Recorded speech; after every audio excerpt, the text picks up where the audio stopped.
guest every Tuesday and Thursday with us and STLtoday.com. Good morning, Tony Messenger. Good morning, McGraw. Good morning, Kelly. Hi, you know, when I'm calling, you almost always know something's wrong.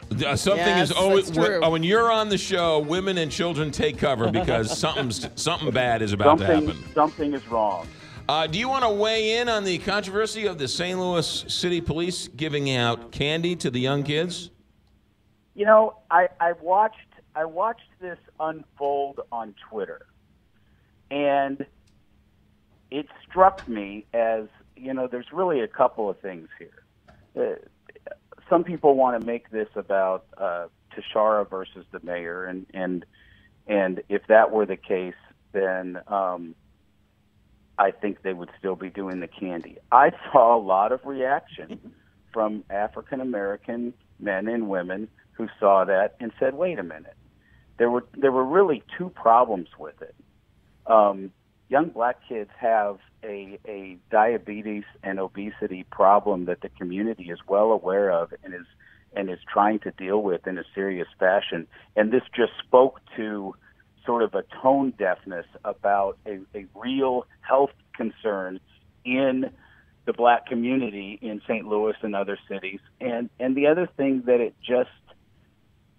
it came across as, boy, we've got a major crime problem. We're going to give some kids some candy and we're going to get a headline out of that, and that's going to make everybody feel better. It just came across, I think, as not a tremendously serious effort. And I'll compare it to this. When there was a gun buyback, the gun buyback got some of the same sort of push. This is your solution to crime. There's studies that say gun buybacks are mostly a feel-good measure, but there was a difference. Taking guns off the street, everybody gets. The gun buyback was, even if it was mostly a PR effort by the mayor, a successful PR effort because it took guns off the street. You can see that, you know, one gun off the street might save a life in a particular situation, and that was something that was effective, even though, and the mayor admitted it, it's a small thing.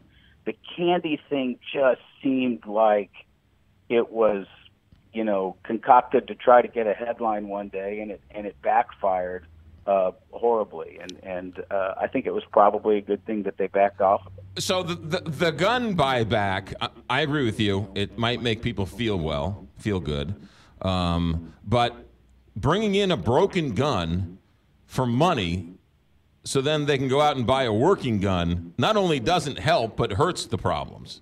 Well, there's not a study out there that says it hurts the problem. There are studies out there that say gun buybacks aren't the most effective thing, and I think that's, you know, probably a reasonable criticism. But it's not just broken guns. They do take back some guns, and the other thing that it does, look at the discussion that we're having nationally right now because of the shooting in Parkland, Florida.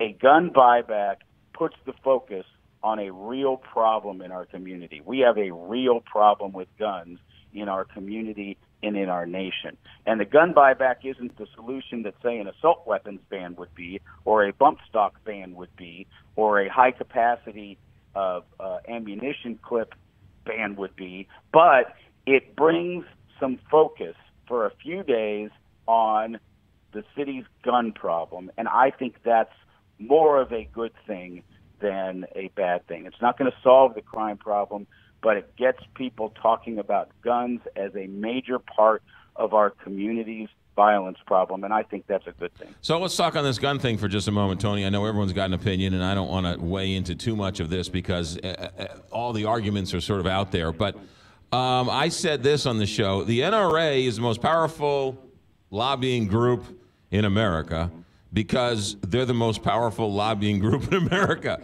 Right? Gun owners, NRA voters, they're one-issue voters. They're compassionate. They give to the NRA. The NRA has money to give to the politicians. There doesn't seem to be a counter to that, or at least as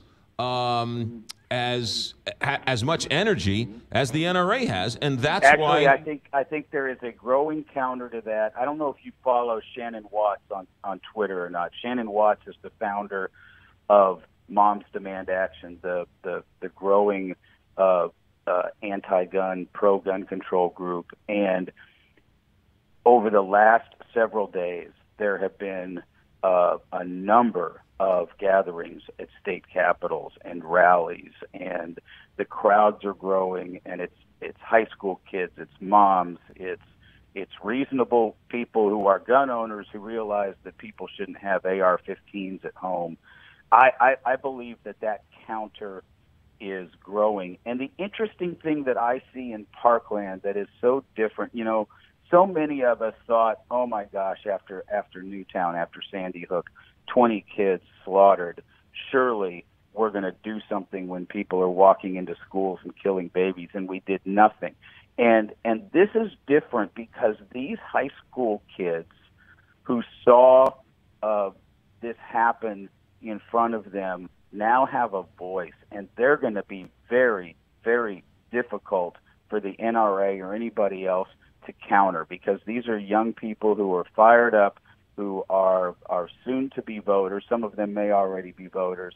And if you watched any of the CNN clips from the forum that they had last night, I think this is going to be a powerful group. You go back to Columbine, we didn't have social media in Columbine. It was a different situation. And I believe this may be one of those events that helps to change the gun debate in a different way. We'll have to wait and see if the energy sustains itself. Tony, thanks for checking in every Tuesday and Thursday with us, stltoday.com all the time. Tony, have a good weekend.